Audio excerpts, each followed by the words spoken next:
Hello friends, आज की इस वीडियो में मैं आपको बताऊंगा कि आप अपनी स्नैपचैट में किस तरह अपनी स्टोरी के ऊपर प्राइवेसी लगा सकते हैं। आप जिसको शो करना चाहते हैं या उसके ऊपर किस तरह आप प्राइवेसी लगा सकते हैं।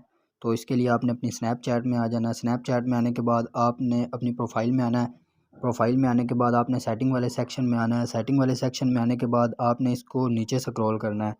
नीचे यहाँ पर आपको नज़र आएगा प्राइवेसी कंट्रोल वाले सेक्शन में, नीचे आपको नज़र आएगा व्यू माय स्टोरी। तो यहाँ पर फ्रेंड्स ओनली, जो जो आपके फ्रेंड्स होंगे वो देख सकते हैं। तो यहाँ पर आप इसको कस्टम करके इनमें से कोई भी कॉन्टैक्ट जो जिनको आप अपनी स्टोरी शो करवाना चाहते हैं उनको यहाँ पर शो करवा सकते हैं। तो उनको शो करवाने के लिए आपने उनको सेलेक्ट करना है। सेलेक्ट करके यहाँ पर जिनको आप ब्लॉक कर देंगे उनको स्टोरी नहीं शो होगी, बाकी सबको स्टोरी शो होगी।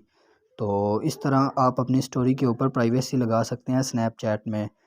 तो ये थी आज की वीडियो। वीडियो अच्छी लगे तो लाइक और शेयर करें और मज़ीद अच्छी वीडियोस देखने के लिए चैनल को सब्सक्राइब करना मत भूलें। Thanks for watching.